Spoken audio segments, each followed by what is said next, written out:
ibaratnya lu udah mengabdi sama Tuhan lu pasti lu dibantu lah kira-kira gitu. Gitu. Oh dari Yes. apa quotes bokap lo yang lo pakai sampai saat ini? Yes. Mas Bahlil, investasi itu bukan hanya yang besar-besar, tolong diurus juga investasi yang kecil-kecil. Honestly di tempatnya Mas ini gue cerita kebijakan ini juga nggak semua mendukung. Jujur aja nggak semua mendukung. Pemerintah nggak boleh intervene terlalu dalam, terutama dalam memilih partnernya perusahaan di negara mereka berinvestasi. Kita sama negara-negara berkembang tuh kompak banget memang. Bener. Tapi ketika Rusia bicara tuh beberapa negara ada yang keluar ruangan. Oh gitu ya? Yes. Tahun 2050 ya kalau nggak salah, kita akan menjadi ekonomi keempat terbesar di dunia. Lu kalau mau usaha, lu lihat aja lah 10 orang terkaya di dunia tuh usahanya apa, atau 10 orang terkaya di Indonesia usahanya apa. Terus singkat cerita gue itu merasa ya gue kena tipu lah di usaha ini. Aset semua gue gadaikan semuanya.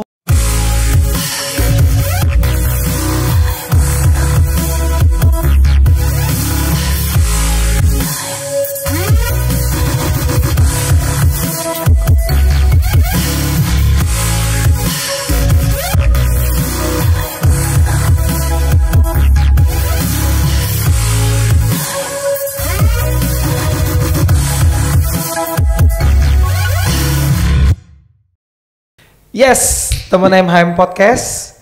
Tamu atau narasumber podcast kita kali ini adalah seorang anak muda dengan segudang prestasi. Bahkan kalau saya googling namanya dia, disandingkan oleh pemuda-pemuda hebat macam Samara Amani gitu ya, Emil Dardak gitu ya.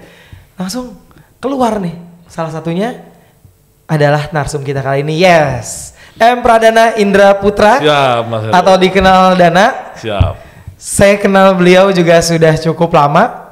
Sebelum masuk di pemerintahan sekarang dia sebagai staf sus ya. Betul, Mas. Di Kementerian Investasi dan BKP atau BKPM. Posisinya apa dan bagaimana pandangan dia terhadap politik kedepannya nanti kita akan bahas. Lengkap juga ternyata dia juga seorang pengusaha, ya kan? Makanya staf susnya bidang pengusaha juga. Tapi sebelum itu dan sebelum kita ngobrol-ngobrol, kita ngobrol-ngobrol aja, santai aja. Kita ada namanya quick test. Oke. Quick test. BTW gue subscriber lo Mas. Serius? Jadi gue gak usah jelasin ya? Yang pertama lo post lah itu siapa ya? Siapa? Ayo. Yang terakhir siapa? Yang terakhir kan Akbar kan? Bukan? Setelahnya Ranggas ada. Oh iya Ranggas Mas. Iya Akbar ya. Oh nonton ya. Jadi gue gak usah jelasin ya. Terdikat aja. Ntar yang dikat aja ya. Jelasin ya. Oke. Jelasin dong. Pradana, pilih bisnis atau investasi? Bisnis. Ekonom atau politisi?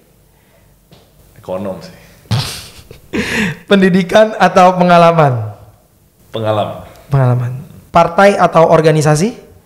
Organisasi. BKPM atau Iluni? Oh BKPM. Iya.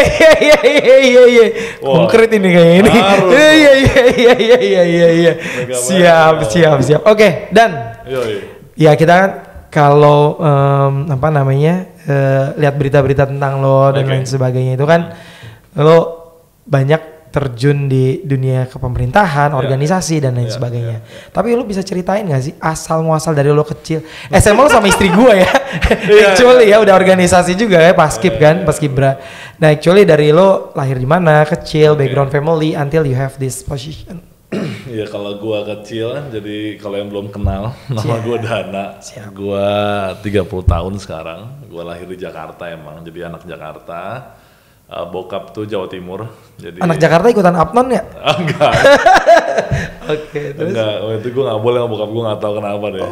Terus itu bokap gue Blitar, Jawa Timur. Nyokap gue Purwakarta, Jawa Barat. Tapi memang gue lebih sering pulang ke Jawa Barat, ke Purwakarta. Lebih dekat ya? Tiap tahun, jadi emang lebih dekat ke Sundanya gitu ya. Terus gue anak tunggal. Anak tunggal? Anak tunggal dan memang harusnya tuh kalau kata nyokap ya, seingat gue tuh bahkan gue katanya sih 6 bersaudara lah. Oh ya? Yes, jadi gue tuh kayak nyokap gue tuh katanya keguguran, terus kayak ada yang hamil di luar kandungan, jadi semuanya numpuk di gue lah kira-kira gitu. Jadi sebenarnya bukan bokap nyokap lo mau cuma satu anak doang gitu ya? Enggak. Jadi memang rezekinya yang dikasih Tuhan tuh gua lah kira-kira Oke, gitu. mantesan lo tinggi banget ya. Asli, numpuk di kekumpul gua ya 5 gen di situ satu orang. Semua numpuk di gua semua. Jadi terus ya singkat cerita gua tuh SD sampai SMA di Al-Azhar, Mas. Oke, Gua Alpus ya? Di Alpus. Kuat juga itu ikatan alumninya ya. Iya, lumayan. Sekarang Wagub ya kalau nggak salah. Yes, betul Bang Ariza. Jadi gua dulu karena bokap gua, keluarga gua keislaman cukup kental lah. Jadi memang gua itu dari kecil nggak boleh sekolah di sekolah negeri. Jadi harus sekolah Islam. Swasta nasional juga nggak boleh ya? Iyalah, jadi waktu itu gue sempat mau pindah ke negeri SMA karena gue merasa bosan lah gitu. Iya. Dari TK, SD, SMP gitu, gue merasa bosan mau pindah nggak boleh lah sama bokap nyokap gue. Profesi bokap apa? Nyokap? Bokap gue lebih ke karyawan swasta, nyokap gue ibu rumah tangga sih. Nggak ada yang politis sih? Nggak ada. Oke. Bokap gue nggak ada yang politis. Iya. Apa namanya, terus singkat cerita ya kuliah di UI gitu ya. FEUI ya? Di FEUI alhamdulillah, S2 juga di UI. Oh lo di S2? Di? Udah. MM? Di MPKP, Kebijakan Publik. Kebijakan Publik, Nah, oke. Jadi itu situ, terus udah sih mungkin ya singkatnya begitulah. Kalau organisasi ini organisasi cerita juga apa gimana? Ya boleh sedikit. Iya.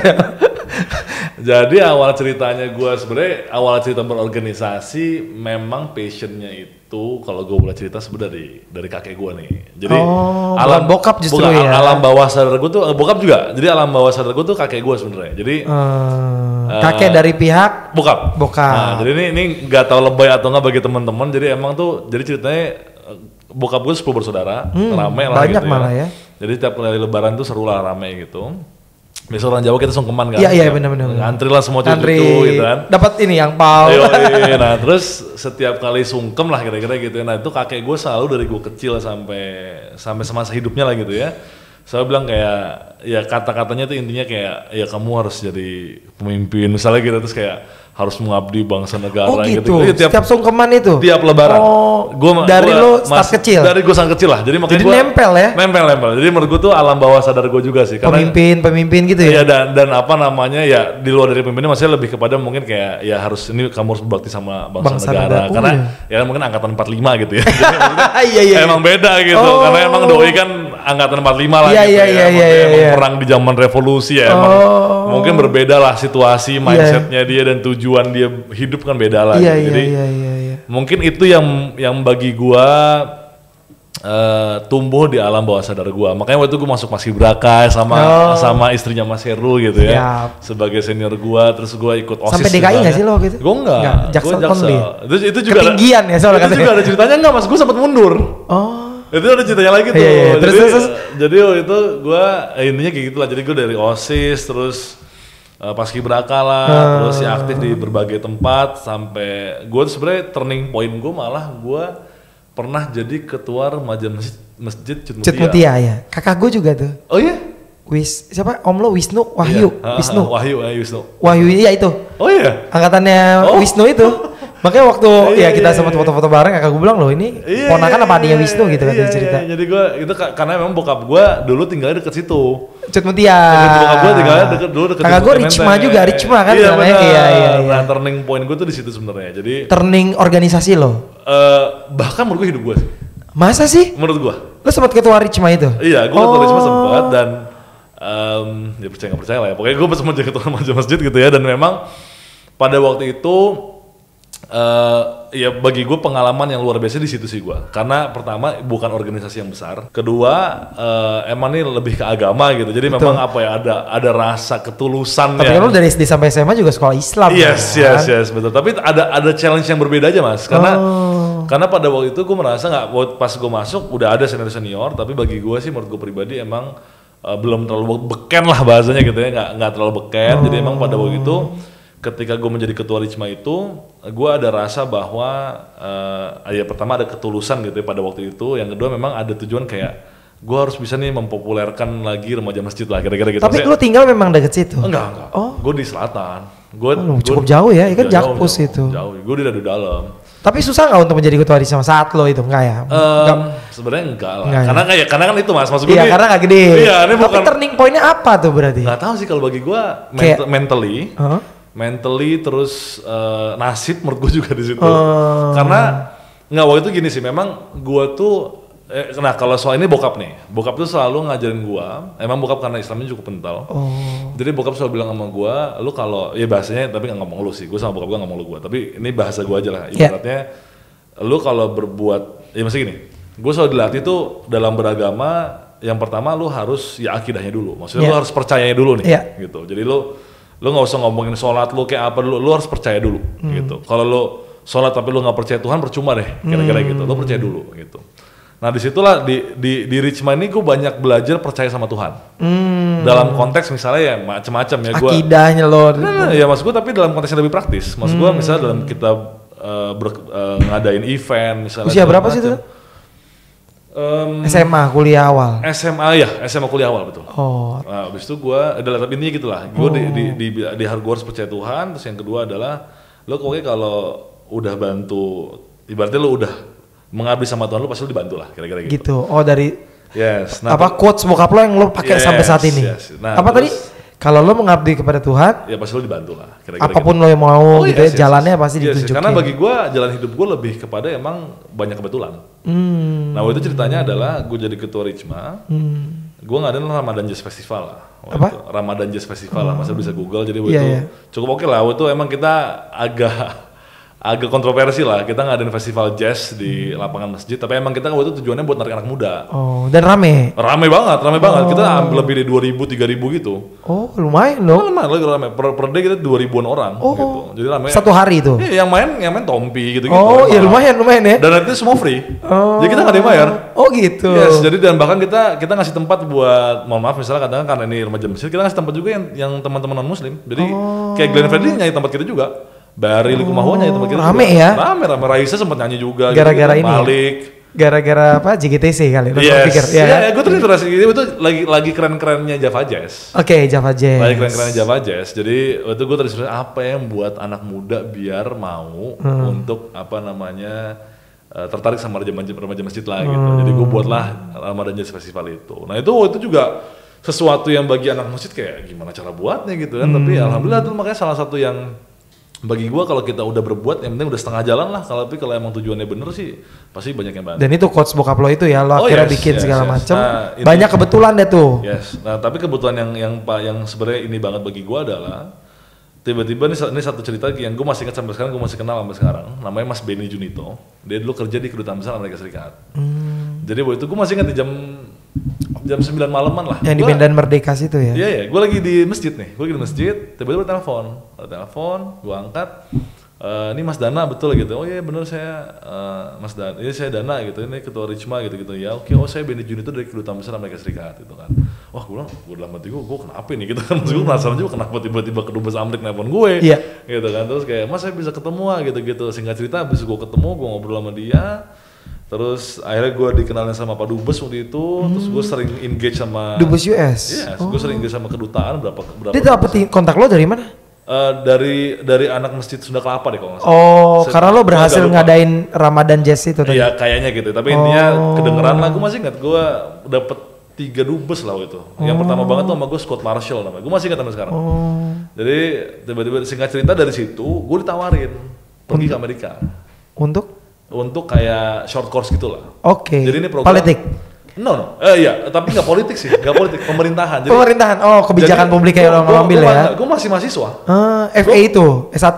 Gue belum di partai bahkan ini. Jadi gue masih mahasiswa banget. Ini makanya bagi gue turning point gue tuh di sini makanya. Di Richma itu ya? Jadi waktu gue tiba-tiba gue ditawarin, jadi emang ada program, waktu namanya tuh, kalau sekarang namanya YSEALI. Jadi gue lupa singkatan, tapi kalau gue namanya dulu SUSI RPA, jadi Study of US Institute Religious Pluralism and Democracy.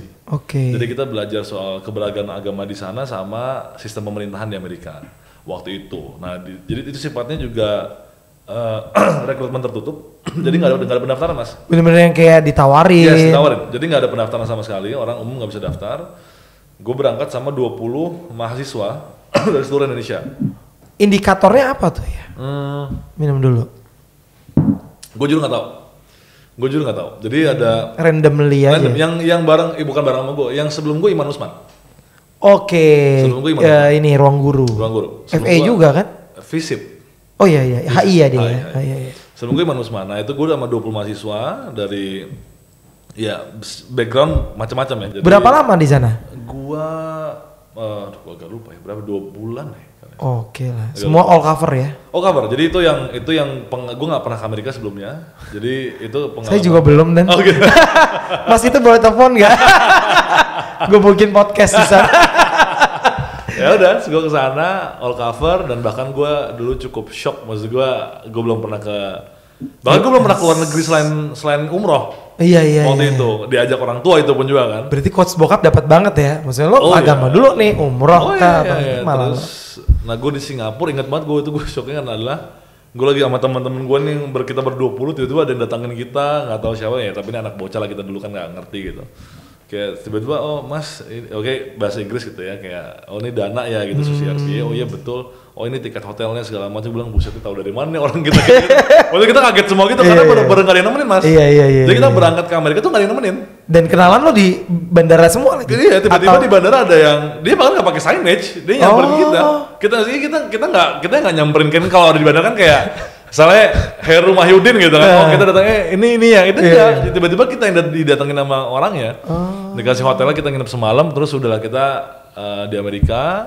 Dan itu gue belajar banyak banget sih, banyak di sana. Kebijakan publik segala macam. Kita ya dari sisi agama memang keragaman, kita visit ke semua religious site ya. Jadi maksudnya tempat ibadah. Yes, kita kalau Indonesia kita ketemu Imam Samsi Ali juga waktu itu. Di sana. Di New York ya. Terus kita ke tempat ibadah Muslim, Kristen, terus Buddha, Hindu, bahkan Yahudi juga waktu itu kita visit juga gitu ya, kita tahu lah apa segala macam dan kritis kita pada waktu itu. Jadi ya apalagi kan kita dari remaja masjid gitu kan, jadi cukup kritis tapi ya konstruktif lah ya, maksudnya kita emang diskusi ya, debat tapi English baik lah. Ini conversation. Oh iya pasti. Okay. Terus and then dari situ. Kuliah lo gimana tuh waktu itu berarti? Apanya? Oh lagi libur ya? Lagi gue lupa deh. Kalau kuliah gue gimana gue agak lupa tuh. Terus. Tapi lo on time ya lulus? Enggak, gue karena organisasi telat ya. Terus waktu itu udah setelah itu, nah di sana yang menarik juga memang selain kita bicara kita tahu keragaman di Amerika yang tentunya berbeda sama Indonesia. Kita visit juga tuh, gue ke Human Rights Watch, terus kita ke White House, ke Capitol Hill juga, ke DPR juga gitu ya. Jadi benar-benar majemuk ya. Kita kita belajar semua lah di sana, ketemu banyak orang. Seiring kuliah yang udah mau ini selesai. Tiba-tiba gue ketemu Pak Wiranto. Oke. Di Ramadan Jazz Festival. Oh, lu berarti bikin lagi event yang serupa. Emang itu kan sekarang bertahunan mas. Nah pada waktu itu ceritanya Pak Wiranto datang ke acara itu. Diajak lah. Gue ditawari lah masuk. Tapi kan si Wisnu itu juga ikut juga. Yes, kan? Itu gue ditawari lah masuk Hanura waktu itu. Dan waktu itu sebenarnya gue nggak mau. Gue ngomong sama bokap gue nggak mau. Nggak mau politik dulu. Nggak mau gue. Waktu itu gue mau yang lain dulu lah gitu ya, selain anak muda gitu kan. Cuman karena emang bokap gue tuh seangkatan sama Bang Ali Mohtar Ngabalin, Idrus Marham. Kalau Gerindra tuh Bang Dasko, Bang Ahmad Muzani itu segenerasi. Segenerasi sama-sama aktivis lah waktu itu. Jadi, nah teman-temannya ibaratnya generasi itu banyak yang masuk politik, bokap gue enggak. Nah bokap gue menyesal ceritanya. Jadi karena kan emang kan cita-cita kakek gue begitu kan, ke bokap gue. Berbakti negara ini. Tapi bokap gue kan emang profesional, ada usaha lah dikit-dikit gitu. Tapi emang nggak masuk di pemerintah, atau di politik enggak waktu itu. Nah bokap gue menyesal kayak, makanya bokap gue bilang sama gue, bokap gue nge-push gue lah untuk gue. Udah masuk aja. Terima. Gitu. Karena bagi bokap gue kesempatan nggak datang 2 kali. Gue nolak lah 3 kali. Cuman ya emang kenapa gue menerima jujur karena bokap. Karena emang waktu gue mikir gue anak tunggal. Iya. Gue anak tunggal. Nggak ada legacy lagi nih. Iya, maksud gue kalau gue nolak, gue nggak punya adik yang bisa menerima permintaan bokap gue ini gitu kan. Nggak ada lagi orang selain gue gitu. Jadi ya bagi gue itu gue menganggap gue awali dengan ibadah lah. Maksud gue ibadah dalam konteks ya gue mengawali ini atau gue menerima ini karena gue pengen nyenengin orang tua gue lah, terutama waktu itu bokap gue gitu. Gitulah mas ceritanya. Terus akhirnya masuk lah Hanura segala macam dengan posisi sekjen ya sempet ya? Enggak, gue ketua DPP. Gue dari ketua Sap Hanura, ketua Sapnya, jadi ketua bidang. sekjen. Wasekjen DPP. DPP, terus jadi ketua badan saksi sempat, ketua badan saksi partai, Baru terus ketua ketua bidang. DPP, habis itu keluar. Keluar dan kita satu. Iya, keluar. Nah itu gue sempat malah ini mas, gue sempat down gue. Kenapa? Karena waktu itu kan gue lumayan lama lah di Hanura, kan gak cuma setahun 2 Iya, tahun, iya, kan iya, at least iya. 5 tahun gitu. Iya kan wasekjen gitu. Dan waktu itu kan gue ada cita-cita juga itu pengen nyalek lah, karena bagi gue berpartai doang sih agak ya ngapain lah gitu ya, mereka harus ada cita-cita yang jelas gitu kan. Aku pengen nyalek, nyoba lah 2019 gue pengen coba nyalek gitu. Taunya pas gue mau nyalek partai gue ribut kan, waduh. Gitu. Akhirnya lo. Iyalah, abis itu gue udah pas ribut dengan segala hormat gue udah punya feeling bahwa karena kan ini kan partai paling kecil kan di parlemen kan. Dan wah ini kalau udah kita partai nggak masuk juga dia PT-nya kemarin. Iya, udah partai paling bontot di parlemen pada waktu itu ya di 2014-2019. Terus ribut, bagi gua ini pasti berat. Pasti ini berat nih, karena orang udah cabut-cabutan lah segala macam kan, berat nih. Habis itu udah gua memutuskan gua keluar juga. Gua keluar. Nah, habis itu kayak gua ngerasa udahlah politik gitu, Mas. Tapi lu malah bikin kita satu waktu itu. Yes, waktu itu gua lucunya Inspirasinya gimana? Nah, gue lucunya memang kan gue memang waktu udah aktif di kawan Jokowi kan sebelumnya. Oh, Bareng di sama Mas 2014. Dias. Yes, bareng sama Mas Dias. Dias Hendro. Iya. Kalau Arif Rosyid tuh? Enggak, bukan di kawan Jokowi. Oh, pas 19 baru gabung Ya. kita satu ya. Oh. Nah, jadi waktu itu gue sebelumnya di Mas Dias kan. Sambil minum ya. Oh, ini. Nah, terus itu Mas Dias nggak, ini boleh tanya ke Mas Dias, itu Mas Dias nggak melanjutkan lagi kawan Jokowi. Nggak tahu karena udah di PKPI kayaknya. Cuman emang gue itu karena emang kan gue ditarik Pak Wiranto kan. Waktu itu gue belum merasa enak untuk, misalkan waktu itu Mas Dias juga ngajakin gue. Ada lah ya, beberapa partai ngajakin gue termasuk Mas Dias. Tapi gue memutuskan nggak bisa masuk partai lain karena gue belum enak nih sama Pak Wiranto lah gitu. Bagaimanapun dia juga membesarkan mentor gue. lo ya. Ya, besok udah. Gue nanya Mas Dias, ya Mas Dias memutuskan, kawan Jokowi nggak dilanjutin lagi nih di 2019, dia fokus di PKPI. Oh ya udahlah, gue kan makin nggak ada ini kan perahu lah di pilpres itu kan. Oh ya udah. Dan tapi emang karena Hanuranya yang ribut itu sih gue jadi merasa kayak gue capek lah, gue mau bisnis aja dulu gitu. Udah fokus bisnis. Cuman tiba-tiba waktu itu sebelum Bang Bahlil, sebelum Pak Menteri jadi ketua penggalangan pemilih pemula di TKN Jokowi Amin, itu namanya Mas Adi sebelum Bang Bahlil. Jadi kan Bang Bahlil sama Bang Erik kan masuknya kan nggak dari awal, di tengah-tengah. Iya, tengah-tengah. Nah, namanya Mas Adi. Mas Adi ini orang PKPI juga. Oh. Mas Adi ngajakin gue. Oh. Dan lo bantuin gue ya. Lo kenal dia dari itu? Iya, dari kawan Jokowi, dari Mas Dias. Kan gue sempat di kantor Mas Dias juga setahun lah gitu, bantu-bantu Mas Dias. Terus lu bantuin gue dan ya udah siap lah Mas ya. Nah, kan ibaratnya teman lah, ibaratnya Mas Heru ngajakin gue ya gue bantu lah. Temen yang gue bantu pasti Mas gitu. Pasti Maju Mas. Lu Neva kemarin meskipun live ya. Terus. Iya Mas gitu. Oh ya udah. Enggak lama kemudian diganti. Ya kan, copot kan. Itu kan. Kenapa? Enggak, diganti Bang Erik masuk. Gitu. Oh. Gantinya Bang Bahlil. Oh, yang ketua yang pemudanya di Bahlil. Yes, jadi ketua bidang penggalangan pemuda pemilih mulai gantilah, jadi dari Mas Adi diganti jadi Bang Bahlil. Gue pada waktu itu nggak kenal Bang Bahlil. Kenalnya di situ, TKN itu. Kenal di situ. Gue dipertemukan lah sama Bang Bahlil gitu ya. Waktu itu bareng juga sama Bang Arif. Karena waktu itu Bang Arif kan sama-sama Hemi kan. Iya. Sama Bang Bahlil. Gue dikenalkan waktu itu Bang Bahlil diskusi, intinya kita sepakat untuk harus ada kayak semacam sekoci relawan lah, khusus untuk yang anak-anak muda. Akhirnya bikin lah sih Kita Satu. Akhirnya gue buatlah namanya Kita Satu. Dan akhirnya begitu Bang Bahlil menteri, lo ditarik gitu. Iyalah. Jadi staff sus. Iya. Paling muda. Nggak paling muda lah, lebih muda Alia. Alia Laksono. Alia kan Kemenpora. Iya. Kalau di investasi lo. Muda. Di investasi lo ya. Muda. Oke. Gitulah Mas. Luar biasa. Nah, panjang lebar nih gue cerita. Panjang lebar belum masuk yang lainnya. Dan lo sekarang berarti staf khusus peningkatan pengusaha BKPM. Ya, nasional. Peningkatan pengusaha nasional BKPM. Ya. Oke. Kerjaan lo ngapain aja sih sana? Kan bislonya bisnisnya. Iya. Jadi kalau resminya emang fokus gue cuma 3 sebenarnya. Jadi dari judulnya sebenarnya udah kelihatan kan. peningkatan pengusaha, jadi peningkatannya lah. Jadi kita emang lebih kepada kuantitasnya sama kualitasnya. Jadi kalau kita bicara kuantitas ya pertama entrepreneurship rate harus naik. Yang kedua kualitas itu indikasi kelas usaha harus naik. Jadi berarti dari UMKM dari yang ke entrepreneur. mikro jadi kecil jadi menengah, menengah jadi besar. Jadi sesederhana itu sebenarnya prinsip tugasnya gue. Gitu ya. Nah, untuk mencapai itu gimana tuh? Nah, jadi memang kita punya beberapa program gitu ya. Jadi memang sejak itu, di luar dari itu memang Pak Menteri pertama kali gue dipilih lah gitu ya. Gue dipanggil sama seluruh 5 staf khusus yang dipilih sama beliau waktu itu. Dia cuma ngomong gue satu. Jadi waktu itu adalah, emang ini arahan presiden. Jadi itu presiden bicara sama Pak Menteri bahwa, ini bahasa Pak Menteri gue masih ingat sekarang ya. Jadi Mas Bahlil, investasi itu bukan hanya yang besar-besar, tolong diurus juga investasi yang kecil-kecil. Jadi makanya emang waktu itu Pak Menteri karena bayangannya mungkin BKPM yang gede nih, PMA gitu kan, direct investment dan lain-lain kan. Jadi waktu itu makanya Pak Menteri minta gue untuk fokusnya memang lebih ke, ini kalau sektornya adalah UMKM, pengusaha muda, pengusaha lokal, irisannya itulah.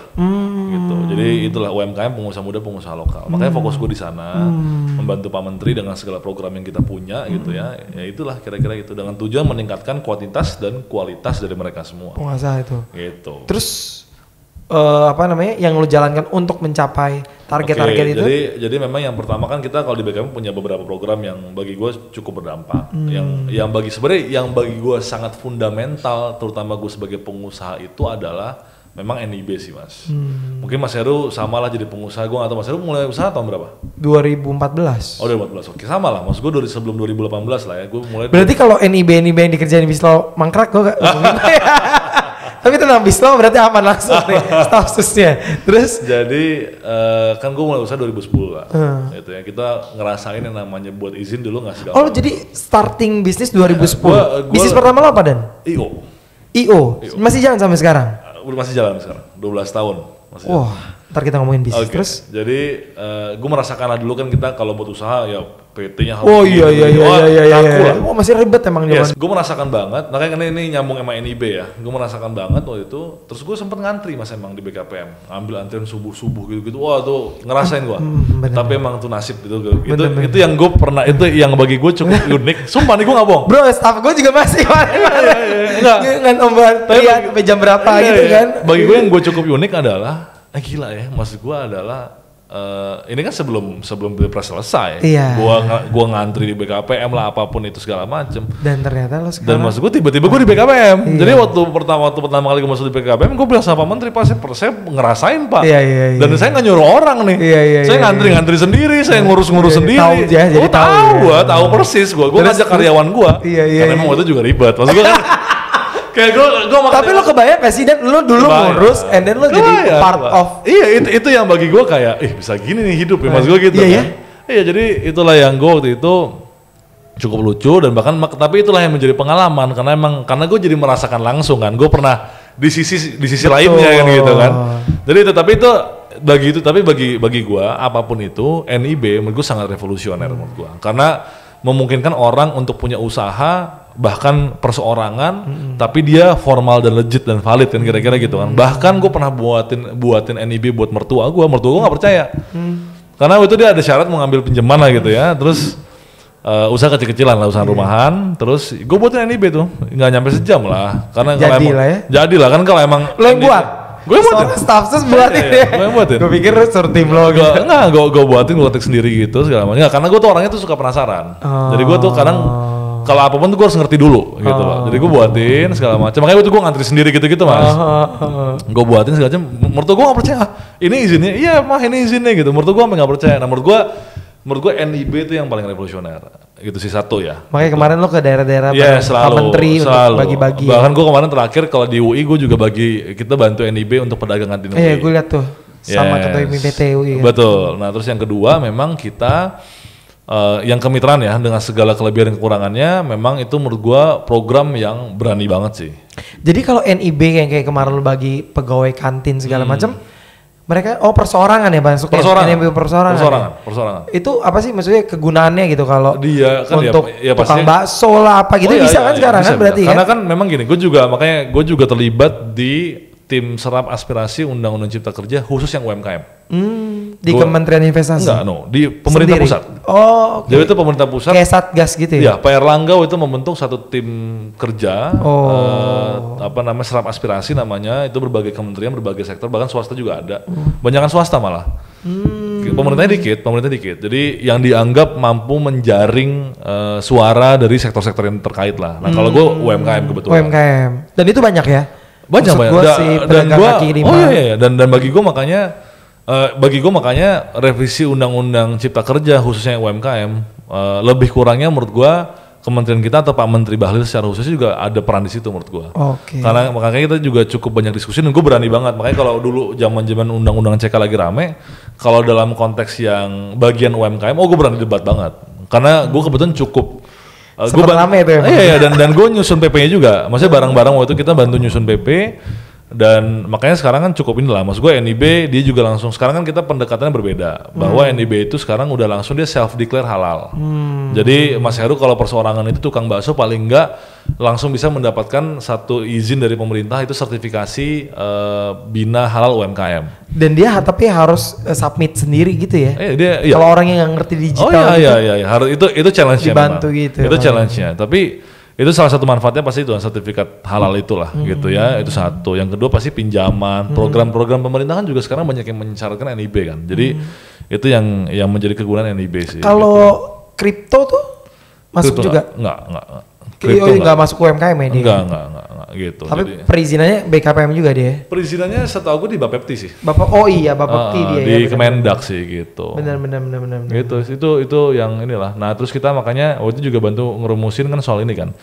Kita kayak anggaran pemerintah pusat, daerah, BUMN 40% itu harus untuk UMKM.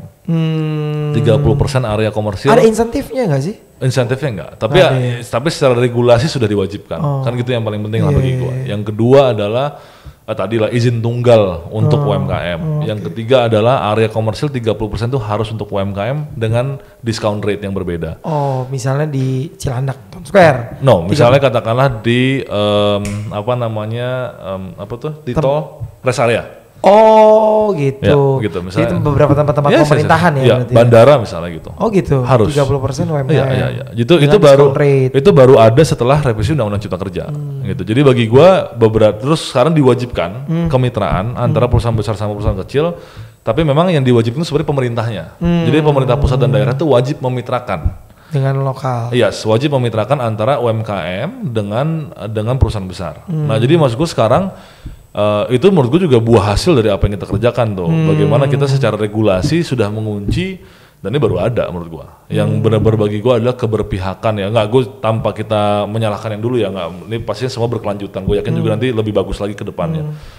Ini menurut gue luar revolusioner sekali. Jadi memberikan payung hukum bahwa oke, lu semua harus kayak gini lah. Nah makanya lahirlah program kemitraan yang mungkin Mas Heru tahu di kantor gua untuk adanya perusahaan besar sama UMKM ini harus bermitra. Harus gitu bermitra kan. Yes, jadi karena sekarang kebijakan fiskal ya, insentif fiskal di tempat gua. Kalau insentif fiskal itu kayak tax holiday, allowance, bebas biaya masuk gitu kan di BKPM kan.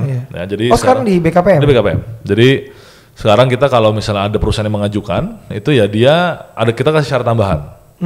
Bermitra dengan. Iya, dia harus bermitra sama UMKM. Nah, dia yang nyari atau dari BKPM? Kita yang nyariin.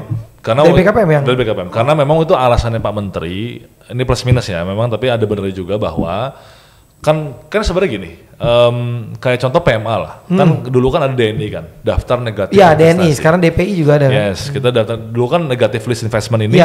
Beberapa perusahaan diwajibkan punya partner orang Indonesia. Iya betul. Nah tapi kan terindikasi beberapa itu nggak semua, tapi beberapa itu adalah orangnya orang dia lagi lah. Jadi orang menunjukkan dia. Iyalah, maksudnya ini sebenarnya formalitas aja gitu. Ketika dia mau bermitra atau ngasih kerjaan ke lokal pun ya punya dia lagi juga atau lingkarannya dia segala macam. Nah, alasan inilah yang dijadikan alasan Pak Menteri untuk bahwa BKPM harus pilihin. Pemerintah harus pilihin, ini harus dari daerah setempat, biar kue ekonominya tuh nggak muter-muter di situ aja, kan kira-kira gitu kan. Dan bahkan kita punya 2 program yang terpisah, Mas Heru. Kalau di total itu bahkan lebih dari 15 triliun Oh ya? Yang udah kita anggarannya? mitrakan. No, yang udah kita mitrakan. Oh. Dalam konteks misalnya lo mitrakan tuh yang kayak PT FDI, PMA itu, terus lo yang pilihin. Iya. Gitu. Jadi bantu dong si UMKM. Oh iya betul. Seluruh Indonesia. Seluruh Indonesia. Jadi memang itu bahkan 2 program yang berbeda. Jadi program yang pertama ada di Kedeputian Pengembangan Iklim Penanaman Modal namanya. Program kedua tuh ada di Kedeputian Pengendalian Pelaksanaan Penanaman Modal. Jadi kalau yang di Dalax yang kedua tadi itu totalnya yang pertama tuh berapa T tadi? Enggak, ini totalnya lebih dari 15 triliun. Oh. Nah, terus yang program yang kedua ini kalau nggak salah 4, berapa T, yang itu lebih dari 10 T yang pertama. Yang 10 T ini yang wajib tadi. Tapi indikator lo mengawinkan dengan perusahaan asing ini apa nih si UMKM-nya? Oh, kalau syarat-syaratnya, maksudnya syarat-syarat ada semua. Syarat-syaratnya kalau dari kita sebenarnya kita nggak ngasih syarat. Pemerintah nggak ngasih syarat. Pemerintah cuma ngasih ya lu pasti punya NIB lah gitu karena kan program itu aja. Selebihnya syaratnya dari perusahaan. Oh, perusahaan si PMA ini ya. Gue maunya ini. Yes, jadi kita we don't intervene di dalam pemilihannya. Jadi maksudnya any kind of requirement. Cuma listnya lu kasih ke si PMA ini. Ini lokalnya. Yes. Oke, misalnya katakanlah lu butuh apa misalnya gitu. Oh, gue butuh ini misalnya gitu ya.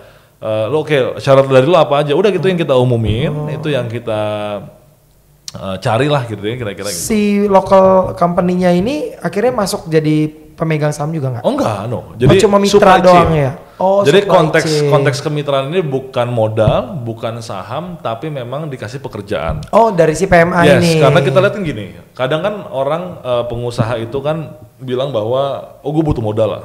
Apapun usaha pasti orang bilangnya gue butuh modal, kan gitu kan. Tapi kan ya Mas Heru juga pengusaha.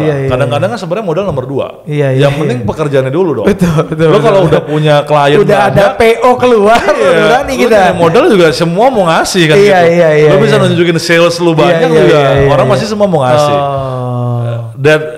That simple logic itu yang kita pakai. Bahwa adalah kita harus bisa ngasih kemitraan dalam konteks pekerjaan dulu. Kalau pekerjaan yang mereka semua udah dapat, pasti bank mau kasih pinjaman. Iya betul. Orang mau ngasih modal gitu loh. Berarti bentuknya JO ya?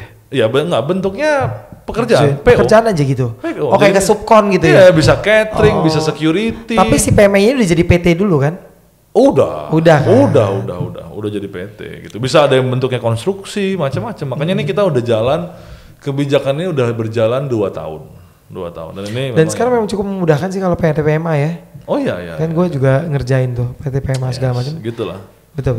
Jadi itu yang kita pengen, dan itu bagi gue juga cukup revolusioner sih Mas. Karena honestly di tempatnya Mas ini gue cerita kebijakan ini juga nggak semua mendukung.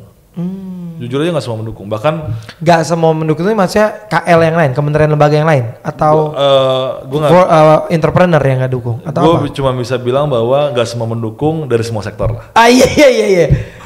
Jadi nggak terbatas di sektor manapun, tapi beberapa tidak mendukung. Dengan alasan yang for me as an economist sebenarnya ada benernya juga. Misalnya katakanlah gini, itu kan insentif fiskal dibuat agar memang sektor-sektor itu banyak orang yang masuk. Kalau kita takutnya kalau kita kasih syarat tambahan itu nggak jadi lagi masuk kan kira-kira gitu. Ada benar juga kadang-kadang. Atau itu satu. Yang kedua ada juga yang bilang bahwa ya pemerintah nggak boleh ikut campur dalam itu. Gitu kan? Pemerintah nggak boleh ikut campur dalam itu, gitu kan. Dan ini negara asing, negara luar. Pemerintah nggak boleh ikut campur dalam itu. Jadi kita dalam menerapkan ini, those kind of challenges tuh ada, dan itu seru bagi gue ya. Mas gue, itulah yang bagi gue, alhamdulillah gue bersyukur sekali masuk pemerintahan tuh. Oh ini ya rasanya berjuang untuk memang dalam konteks kebijakan untuk karena kan kebijakan dan regulasi itu kan. Yes, gitu. Jadi menarik sekali sih. Dan memang alhamdulillah bagi gue itu program yang luar biasa. Gue pribadi juga jujur ya, salut sama Pak Menteri juga gitu ya. Gue juga sebenarnya mengidekan tapi he's the one that has the courage to execute. Iya, Bang Bahlil mah jago dia. Iya, jadi dialah yang berani untuk mengeksekusi itu, dan dia bersikeras sekali. Dan akhirnya jalan juga ya. Dia bersikeras sekali. Kalau G20 sama lah. Jadi intinya kan ada beberapa negara. Ya, sebenarnya ada beberapa tujuan kita, terutama dalam konteks kalau Kementerian Investasi itu kan kita bergabungnya di TIWG namanya, Trade Investment Industry Working Group. Jadi kita bareng sama Kemendak sama Kemenperin untuk kita pertemuan antar 3 kementerian, karena kan di beberapa negara kementerian cuma satu mas. Kayak Singapura cuma satu, Swiss cuma satu, kita ada yang 3, ada yang 2 macam-macam, tapi intinya scope itulah gitu ya. Memang yang paling pertama kan kita ada beberapa agenda yang terutama Pak Menteri ya Kementerian Investasi itu kita diskusikan untuk kita propose ke negara anggota G20. Yang pertama memang kan yang paling menarik itu adalah hilirisasi. Jadi hilirisasi ini cukup challenging memang mas, karena nggak semua negara tuh menerima. Itu kita hilirisasi. Karena hilirisasi kita kayak nikel, kita harus bangun pabrik segala karena kan prakteknya kita larang ekspor kan. Jadi terkadang di satu sisi memang cukup mengganggu konstelasi global supply chain yang udah ada, kan gitu kan. Ya kan sama aja ketika misalnya nih Cina biasa ngambil di kita atau siapa ngambil di kita tiba-tiba nggak boleh ambil lagi kan gitu kan, mengganggu global supply chain di beberapa negara lah gitu ya.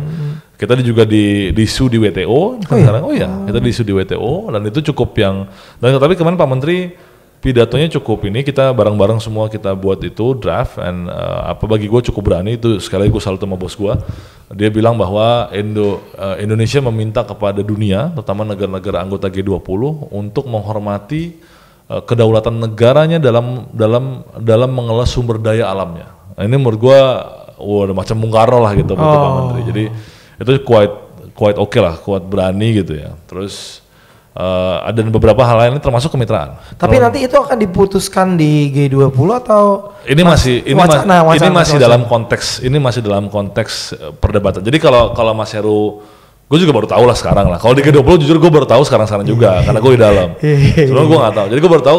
Ajak ya dan nanti.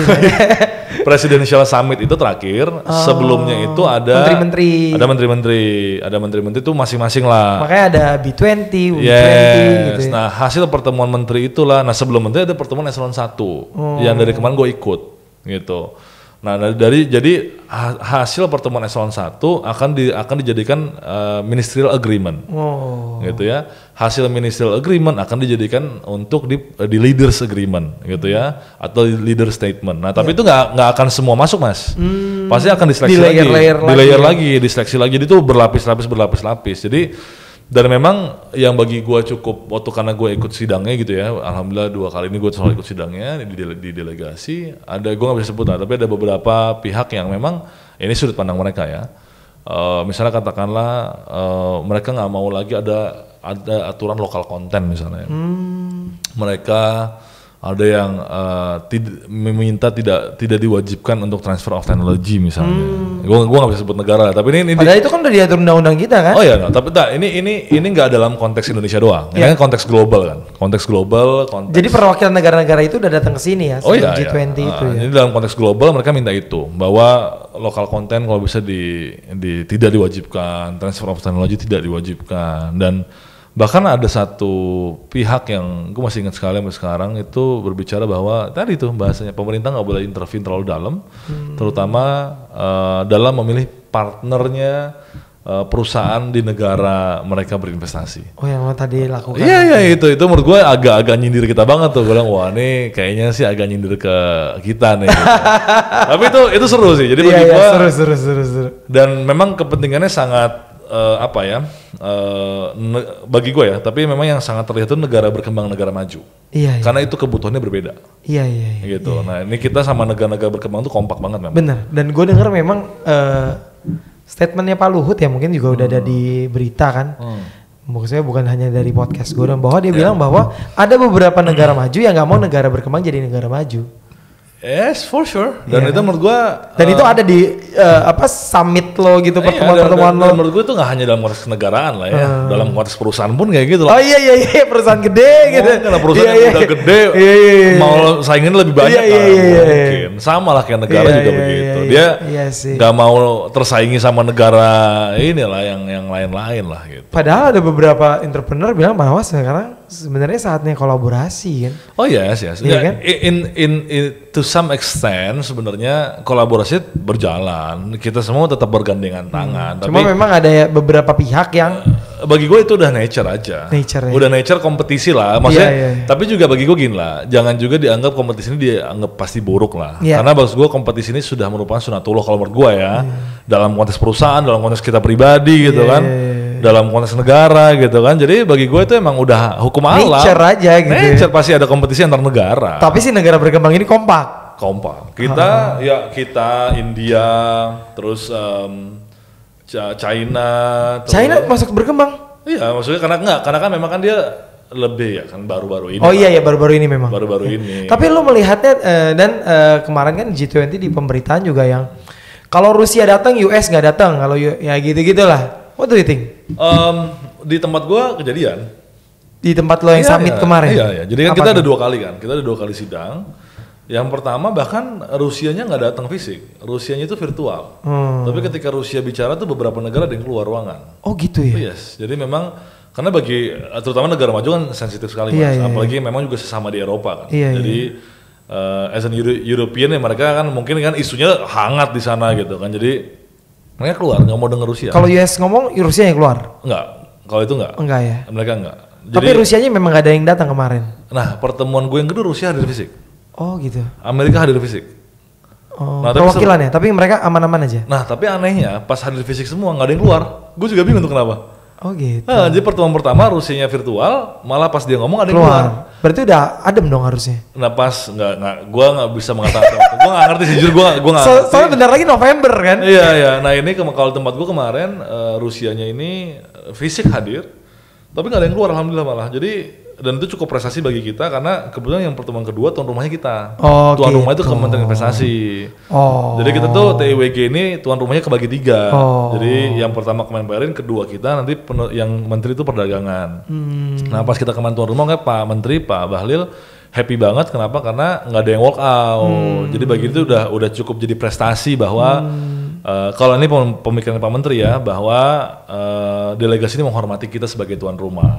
Berarti dan maksud gue juga nggak begitu paham ya Oke. tahapan G20 itu yang Yes. tadi lu bilang presidensial itu berarti nanti akan memutuskan apa namanya hasil-hasil dari rapat antar mereka gitu presiden kemudian diimplementasikan di Iya. anggota-anggota G20 gitu. Iya. Oh gitu. Kurang lebih gitu. Jadi makanya kan sebenarnya Apakah mungkin nggak terkait misalnya Rusia Ukraina diputuskan di situ juga? mungkin misalnya? juga. Mungkin juga. Sebenarnya sangat mungkin. Jadi bahkan yang quite pro and cons lah atau quite controversial sebenarnya baik dan ya belum tahu ini baik atau enggak. Ialah penerapan global corporate tax. Global corporate tax Yes. itu ada isu mau Ada. diangkat itu itu. itu di pertemuannya Kementerian Keuangan. Oke, apa tuh dan global Jadi corporate dia tax? sebenarnya mau kalau yang gue baca ya, Iya. dia mau mematikan tax haven. Oh, Gitu. karena ada beberapa negara yang ada Yes. tax haven ya. Dia mau mematikan tax haven. Jadi Oke. ini kepentingan negara-negara maju menurut Iya, gua. iya. Negara-negara maju yang merasa bahwa uang warga negaranya lari ke negara lain kan. Iya benar. Terus ke Indonesia juga ada beberapa Indonesia, kan? termasuk Indonesia. Oke. Jadi tapi ini masih apa ya di internal kita pun masih dalam tahap diskusi. Kenapa? Karena memang buat negara berkembang kayak kita tax juga menjadi tools alat untuk kita narik investasi kan. Betul. Karena kita kalau tax udah dipatok sama negara lain kita nggak bisa kayak tadi tax holiday atau tax allowance kita mau bebasin misalnya gitu ya. Agak susah tuh. Jadi ini juga masih agak diskusi lah di internal kita. Jadi kan lo tadi cerita ada di sidang-sidang, Ya. kemudian nanti ada pertemuan minister, Ya. menteri-menteri, Ya. kemudian ujungnya presiden. Berarti tahapannya yang lo sidang ini di apa namanya masukannya ke kementerian baru Ya. ke presiden gitu. Iya betul. Tapi mungkin memungkinkan bahwa presiden mempunyai keputusan sendiri mungkin ya. Oh mungkin tapi kayaknya kecil sih. Kecil kayak gitu. Kayaknya kalau ada agenda pun memang sudah dibahas dari awal. Udah Out of context mungkin juga nggak? Misalnya kementerian bahasa yang tadi global tax itu dan lain sebagainya, tiba-tiba presiden mau ada under konteks. Sebenarnya mungkin kan selama disepakati sama semua presiden kan esensinya itu mas. Oke. Ibaratnya oke lah ini kesepakatan antar menteri. Gue nggak mau lihat deh. Gue membuat kesepakatan sendiri sama seluruh presiden. Tapi kalau semua presiden itu setuju ya jadi kesepakatan. Tapi kalau presiden nggak setuju enggak. Tapi ya menurut gue agak kecil kemungkinannya. Berarti memungkinkan juga yang tadi gue bilang ya Rusia Ukraina itu dibahas di. Oh sangat mungkin mas, sangat mungkin. Apalagi ya kita ya 20 biggest economy in the world kan Iya, yang iya. datang. Oh, kita 20 biggest. Iya, Karena G20 G20 ini. itu ya. Berarti kita masuk 20 biggest dong? Iya betul. Oh ya? Iya kita sekarang peringkat. Pendapatan per kapita kita? Iya kita sekarang peringkat ya GDP lah ya. GDP, ha? GDP kita peringkat 16 atau 17 itu. Oh lumayan dong. Oh iya kita sekarang udah lebih gede daripada Belanda. Oh iya? Yes GDP kita. Gila ya. Ya, Luar jadi biasa ya. emang kita makanya kita diperkirakan tahun 2050 kita peringkat 4 dunia kan. Makanya yang 2045 Iya, itu. iya, karena memang ada it's not opinion internally from Indonesia, tapi ini kan beberapa Negara, perusahaan. iya. Dan beberapa perusahaan kayak Dan by datanya juga ada gitu kan maksudnya. gue agak lupa nih, mungkin gue salah, mungkin kayak PwC gitu-gitu deh. Maksud gue ya beberapa perusahaan internasional lah, multinational company yang ngomong gitu. Jadi diperkirakan itu tahun 2050 ya kalau nggak salah. Kita akan menjadi ekonomi keempat terbesar di dunia. Jadi itu yang makanya orang kan kita anggap kita strategis. Ya, gitu. dan tagline 2045 Indonesia maju. Yes, gitu. Jadi gitu, Mas. Dan tadi kan ngomong seriusnya, dikit deh. Gaji di BKPM. Gaji dari negara atau dari menteri, staf sus itu kayak gimana sih? Gue nggak ngomongin nominal ya, Dan. Maksudnya, ya kan kalau kayak PASN kan kita tahu ada gaji pokok, tunjangan, tukin dan lain sebagainya. Kalau staf sus itu gimana ya? Kalau staf sus gue tuh eselon 1B. Oh 1B? 1B. Oh gede dong. Maksud gue setara kayak dirjen kan kalau eselon 1? Setara dirjen, cuman kalau gue nggak tahu ya, gue nggak ahli di bidang ini gue. Iya. Kalau gue paham. Yang gue tahu beda. Oh beda. Yang gue tahu beda. Kalau setahu gue tuh dirjen tuh eselon 1A. Iya, ya beda dikit lah. Beda, katanya sih lumayan lah, Mas. Dan bahkan kalau tempat gue tuh for some cases antara staf khusus, staf ahli pun berbeda. Lo staf sus? Tinggian mana staf ahli? Sebenarnya sederajat. Enggak, maksudnya secara nominal gaji. Kita nggak Staf ngomongin ahli, nominal ya? staf ahli. Oh lebih tinggian non staf ahli. Oh, Karena staf memang ahli kan mungkin kan 1A? Gue nggak baca sih SK-nya, cuman kalau staf ahli kan memang kan struktural ya Mas ya. Struktural. Oh jadi pegawai BKPM yang berkarir. Kebanyakan internal semua. Oh kalau Orang-orang staf sus pemerintah. baru orangnya. Kalau staf sus orangnya Pak Menteri Pak semua. Menteri. Oh gitu. Tapi berarti lu komponennya sama dengan si 5 staf sus lainnya ini? Oh sama. Meskipun lebih muda atau lebih tua gitu? Sama. Oh oke. Sama. Curhat-curhatnya juga sama. Iya. Udah masuk belum? Udah masuk belum gitu ya? Gaji belum turun gitu. Ya udah. Tapi lo komponennya ya gaji online atau ada tunjangan-tunjangan juga sih? Tunjangan. Ada kan tunjangan semua? Yang gede malah tunjangannya. Iya kan? Kalau lo keluar kota gitu gede juga kan? Ada lagi kan maksud gue tunjangan? Tapi nggak gede sih Mas. Gak gede. Tapi dengan lo kayak gini kan G20 gue bisa bilang-bilang bener-bener gede sih.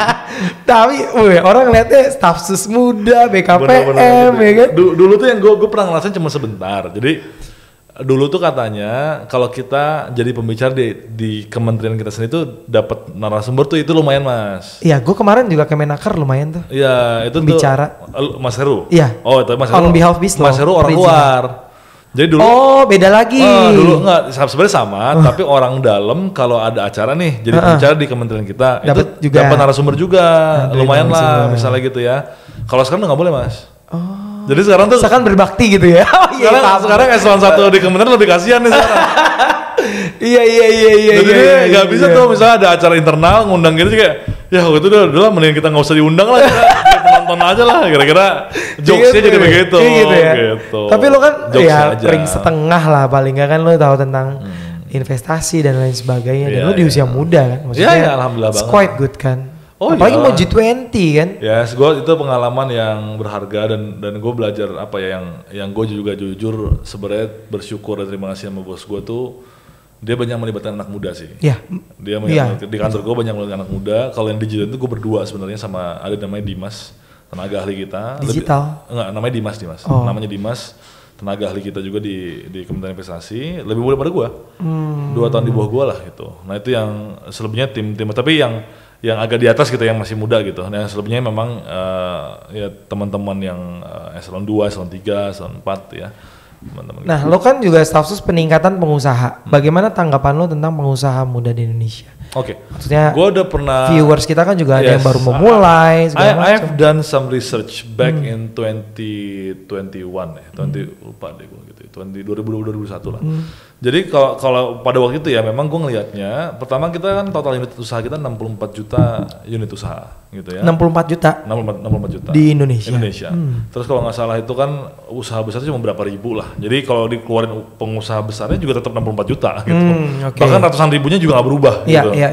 Habis itu yang menengah terus ke bawah, tapi paling banyak itu mikro gitu ya. Terus gue lihat lagi, dari situ gue pecah lagi based on demografiknya itu age gitu ya.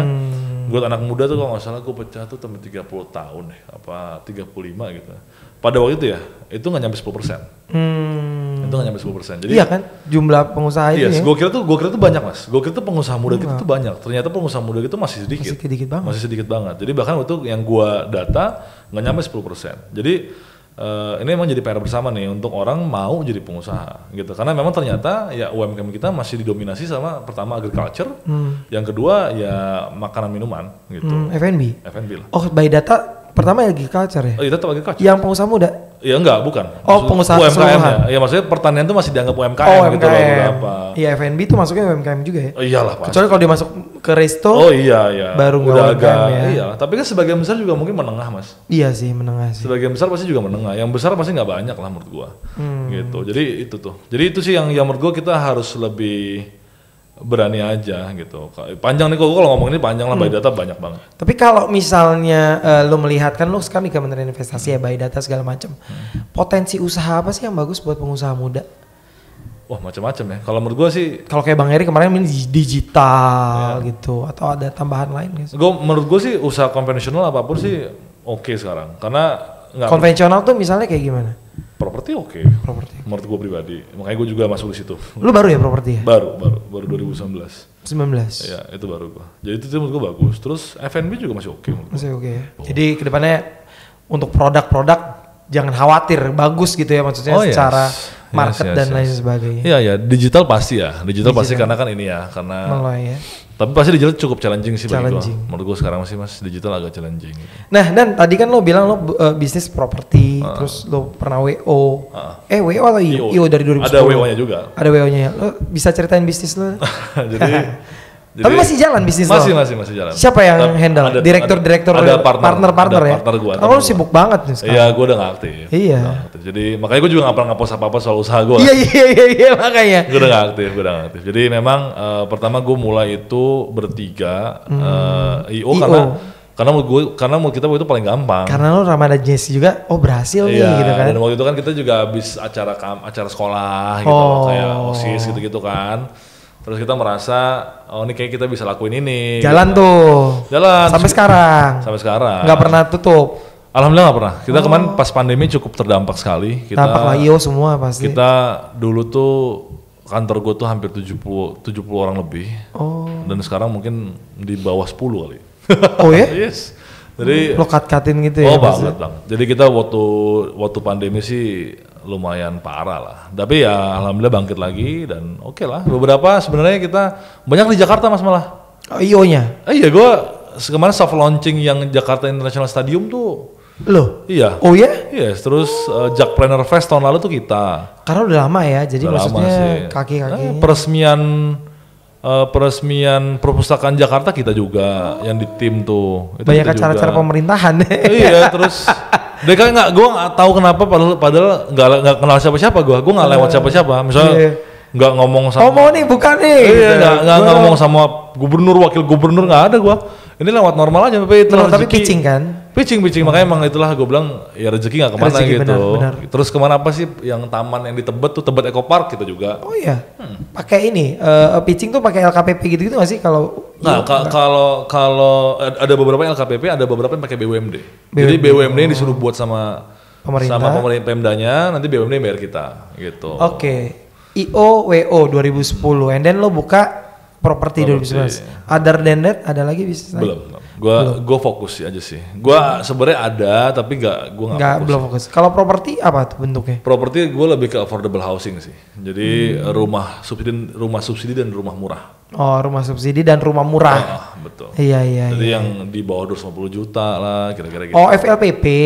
FLPP dan rumah komersil tapi yang murah juga mas. Oh murah, di Karena mana? Kalau FLPP kan diregulasi kan maksimal 150 juta. Oh gitu iya, kan. iya. Kalau yang komersil tapi Ada murah komersil itu juga, di tapi daerah semua di Jawa Barat. Jawa Barat semua Semua ya. di Jawa Oh Barat. dekat-dekat tempat nyokap segala macam gitu. Iya karena gue juga baca data sih. Iya, Mas gue pertama kalau properti gue ngeliatnya backlog perumahan tuh masih tinggi.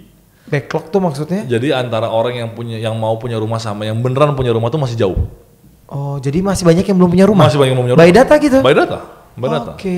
By data. Terus yang kedua. Jadi lu mau bikin bisnis segala macam juga pasti ngeliat data dulu ya Dan ya? Yes. Gua, Atau karena lu orang pemerintah jadi lu dapat data akurat? Enggak juga. Karena menurut gue soalnya gini, banyak informasi-informasi yang seliweran di berita kadang-kadang tuh yang menurut gue tuh sebenarnya Itu jadi bisa data buat kita entrepreneur gitu kan? Iya, buat kita. Oke, ini jadi at least secara makro, gue yakin kesini. Iya. Gitu loh. Paling nggak itu Iya. maksud gue. Kan misalnya gini lah, katakanlah ini dengan segala hormat, gue nggak ngerti nih. Misalnya katakanlah coworking. Iya. Kan gue baca coworking banyak yang tutup, misalnya gitu kan. Oke. Ya gue juga jadi ragu kan masuk. Gue ada coworking. Oh gitu. Ada Vio juga aman. Oke. Ini kalau Mas Heru sih aman lah ya, sukses nih. Jadi misalnya katakanlah ini berarti kayak kompetisinya agak semakin ketat lah kira-kira gitu. Betul. Nah tapi kayak rumah ini menurutku soalnya backlognya tinggi banget mas. Jadi terus yang kedua tahun 2000, yang kedua adalah ini tapi emang karena di kantor. Data realisasi investasi Indonesia dari tahun ke tahun paling tinggi tetap di Jawa Barat. Oh makanya lo milih Jawa Barat. Yes, karena menurut gue berarti daya beli ekonominya akan paling bagus di Jawa Barat. Oh gitu. Yes, Justru gitu. kalau DKI udah peak kali ya. DKI udah susah lah. Lo pasti Udah akan second kalau home properti gitu-gitu lo ya. akan bicara rumah-rumah yang pasti Second gitu medium or high Iya lah sih. kira-kira gitu kan. Tapi kalau rumah affordable housing itu ya lo pasti di luar Jakarta. Oh. Nah gue juga sempet ini keuntungan sebagai alumni UI nih. Iya. Gue ngadain diskusi sama waktu itu Pak Pahala masih jadi dirut BTN. Gue ngadain gue buat Sekarang Garuda kan ya. Sekarang Wamen. Wamen iya. Gue ngadain sekolah properti. Oh. Sekolah properti untuk bagi calon-calon developer nih UI. Nah itu Pak. Yang kerja sama BTN bukan ya? Iya sama BTN. Gue ikut. Mini MBA BTN itu. Oh bukan. Itu bukan program kita. Oh bukan. Itu dia malah sama ITB deh kalau nggak salah. Iya. Iya kan? Iya. Itu program MBA ITB iya. Gue ikut. Iya. Gue buat tapi versi UI-nya lah gitu. Oke. Gue yang buat. Iya. Nah waktu itu Pak Pahala presentasi awalnya adalah ini during the pandemic. Jadi affordable housing naik, terus rumah yang medium itu agak turun. Nah itu membuat gue semakin yakin, oke memang nih di market yang ini malah ini tetap tumbuh. Gitu. Makanya lo memilih bisnis properti. Yes gitu. Dan memang jujur Tapi bokap kan gue dibilang padat modal, padat karya segala macam kan kalau properti. Tergantung ya. tergantung. Kedekatan dengan orang bank. Ya juga dan kedekatan sama pembeli.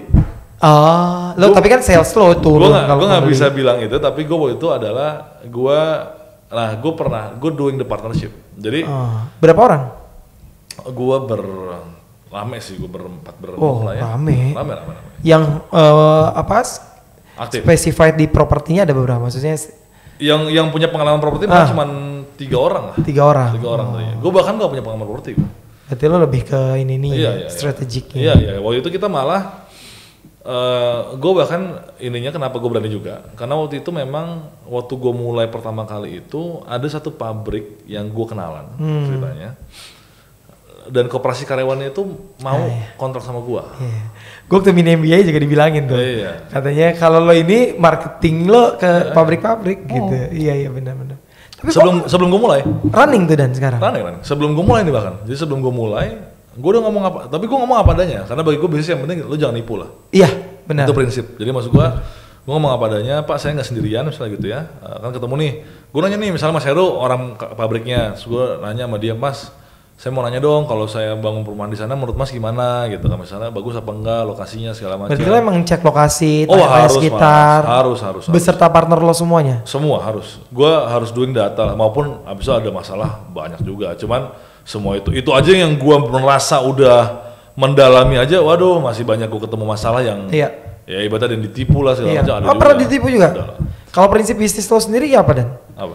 Prinsip untuk bisnis supaya sukses. Untuk sekarang ya? Untuk bagi lo sendiri misalnya, bisa lo bagikan. Karena prinsipnya berubah nih. Oh dulu 2010 beda ya? Iya. Sekarang apa? Kalau sekarang bagi gue kalau sekarang bagi gue gini nggak, kalau gue makanya karena gue dulu memang beda mas, kan duluan gue IO karena memang gue merasa paling gampang. Iya sih, masih sekolah ya. Yes, tapi ini ujangannya bosnya bokap gue sebenarnya. Jadi waktu itu bosnya bokap gue bilang, kan kita nggak munafik bahwa kita kalau mau punya usaha pasti pengen jadi orang yang punya duit dong. Ya. Pengen jadi orang kaya usaha dong. sukses. Iya dong. Nah waktu itu bokap gue bilang, lu kalau mau usaha, lu lihat aja lah 10 orang terkaya di dunia tuh usahanya apa, atau 10 orang terkaya di Indonesia usahanya apa. Palingnya kalau lu nggak sekaya dia, apa? Rokok sama bank. Katakanlah gitu ya. Kalau lu nggak sekaya dia, lu tetap jadi orang kaya. Tapi kata-kata itu adalah dia sebenarnya to prove the market. Jadi to prove the sector. Jadi bahwa sektor itu mumpuni untuk membuat lu jadi konglomerat. Kan gitu kan. Karena mohon maaf nih misalnya katakanlah ya gue IO lah, tapi coba deh Mas Heru lihat ada nggak IO yang properti ada ya? Properti Sinarmas. Big Ten ya? Iya kan dengan pada masa itu kejayaannya lah kira-kira gitu ya. Tapi konglomerat Mas, tapi maksud gue katakanlah mohon maaf nih misalnya IO siapa sih yang jadi konglomerat 20 besar Indonesia misalnya gitu, nggak ada lah gitu kan. Jadi ya di situ gue belajar itu yang menjadikan gue sekarang fondasi yang pertama. Kalau gue misalnya lihat sektor bisnis the richest person. Iya misalnya gue mau mulai usaha apa ya, gue akan lihat itu dulu. Ada contohnya nggak nih barang? Iya. Gitu kan. Masuk akal. Proven apa enggak? Betul. Gitu. Karena capek Mas. Betul. Komoditas paling mahal tetap waktu. Betul. Ya kan 5 tahun lu ngurusin ini sama-sama capek. Betul. Tapi beda nih, yang satu volume omsetnya bisa 70M setahun. Iya. Yang ini cuma 10M misalnya ya. Betul. Jauh lah. Betul. Gitu kan maksud gua kan. Jadi itu yang paling pertama. Yang kedua bagi gua adalah ya harus rapih secara perencanaan kalau untuk sekarang ya Mas. Business plan. Yes, gue sangat hati-hati lah. Karena kita udah karena berangkat dari prinsip yang pertama kan berarti kan kita akan milih sektor-sektor yang mungkin ya. Mungkin itu akan butuh modal banyak. Betul. Atau resiko yang tinggi gitu ya. Makanya bagi gue yang kedua adalah paling nggak perencanaan kita harus matang. Kita nggak boleh ngeremehin apapun. Maksud gue adalah udah gampang lah. Itu kata-kata yang gue belajar itu bahaya sekali Mas. Atau misalnya, gue percaya sama dia, itu juga bahaya menurut gue. Benar. Itu menurut gue bahaya juga. Jadi emang semuanya, terutama ketika memulai yang pertama betul. Harus cek and recheck semuanya. Benar. Kita yang ngecek semuanya. Benar. Gitu. Kalau udah jalan dikit sistem, kita bisa inilah. Jadi itu menurut gue Mas yang kedua. Yang ketiga adalah ya kita harus ada beda sama yang lain. Diferensiasi. Yes. Gue alhamdulillah properti gue ini soalnya setahun lah habisnya. Di mana sih? 500 rumah gitu. Oh iya? Di mana sih? Daerah mana tadi? Jawa Barat doang lo bilang? Ada daerah dekat Bandung. Oh dekat Bandung. Dekat Bandung. Oke Dan, 5 tahun ke depan lo kira-kira, bentar lagi tahun politik ya 2024. Iya, tahun politik. Akan berkiprah lagi Harusnya di tahun politik. Harusnya iya. Tapi gue tahu sih pilihannya. Tapi gue masih menunggu arahan Pak Menteri lah. Oh tetap ya ke dia ya. Oke, 5 tahun ke depan lo bayangannya gimana sih? Ngejalanin bisnis pasti ya? Iya pasti belum tahu. Gue yang pasti cita-cita ada. Makanya gue tuh gini Mas, gue tuh cita-cita apa? Cita-cita masih ada maksudnya apa? Cita-citanya ya apapun pengusahaan, lo ngembangin. Ya.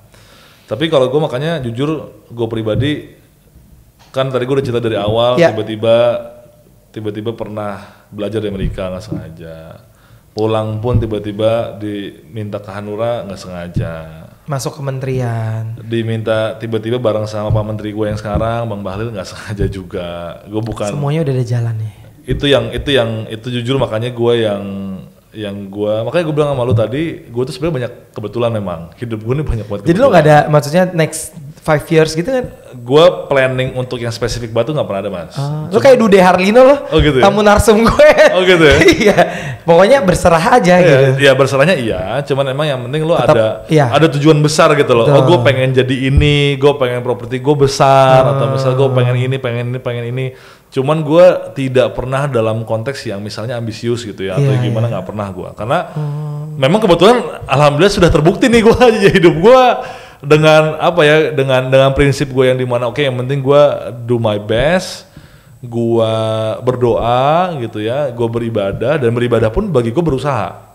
Karena ya kan ini juga sama lah bokap gue kan, mas gue ini prinsip bokap gue nih, orang berani banyak, orang kaya banyak, orang beruntung yang dikit. Nah kan ya gimana caranya jadi beruntung? Ya kalau bagi gue dan keluarga gue emang beribadah gitu kan, dalam konteks ya tidak sempurnanya kita, tapi itulah yang kita percaya gitu. Makanya kan dalam Islam ya termasuk tahajud, puasa Senin Kamis. Lu jalanin itu semua? Jujur gue dulu Senin Kamis rajin mas. Oh sekarang enggak? Sekarang lagi jarang. Berantakan ya? Jujur gue. Keliling terus lo. Gue dulu Senin Kamisnya, lu boleh tanya teman-teman kuliah gue, teman-teman SMA gue, atau teman kantor gue dulu agak rajin di Senin Kamis. Sekarang jarang. Sekarang agak jarang. Duha gitu. Makanya gue jujur kan dulu gue sempet kayak denger Pak Sandi misalnya kan soal sholat duhanya dia. Gue banyak ini juga. Nah itu gue cukup percaya di situ. Makanya dan itu bukan ibadah tuh, makanya bagi gue juga berusaha mas, karena nggak gampang mas. Iya betul. Kan lu waktu segala macam. Lu sholat 5 waktu aja karena kita bolong-bolong, mas. Kan nggak gampang, emang butuh effort untuk itu. Jadi dua effort ini, effort duniawi dan effort secara ibadah ini ya harus dilakuin. Dan gue percaya memang kalau memang kita pantas, pasti itu tempatnya dikasih kita. Gitu. Itu yang gue percaya. Jadi yang penting lo ini aja ya. Yes, itu makanya gue nggak pernah ngoyo dalam konteks bahwa harus gue misalnya di situ. Karena gue percaya itu. Kalau emang udah saatnya gue ya. Yes, jadi yang kita sibukkan, kita memantaskan diri kita. Betul. Bukan ngambil itunya. Betul. Kalau memang kita udah pantas, gue yakin Tuhan akan kasih buat gue. Kira-kira gitu. Jadi itu yang kita harus kejar. Pegang ya. Oke, dan last question. Tadi kita ngomongin happy lo, ngomongin organisasi dan lain sebagainya. What's the lowest point in your life? Lowest point ya. Sebenarnya dalam beberapa konteks ya. Tapi yang lo ngerasa di titik terendah. Gue pernah terpukul banget. Ada lagi ini usaha gue sebenarnya. Gue tuh bareng sama temen gue, sama nyokapnya temen gue. Bikin usaha lah. Tapi gue nggak mau sebut usaha. Bukan bidang apa? Oh nggak bisa. Gue nggak enak gue. Pokoknya ini usaha. Gitu. Karena ditonton ya. Ini usaha gue bareng sama mereka gitu ya.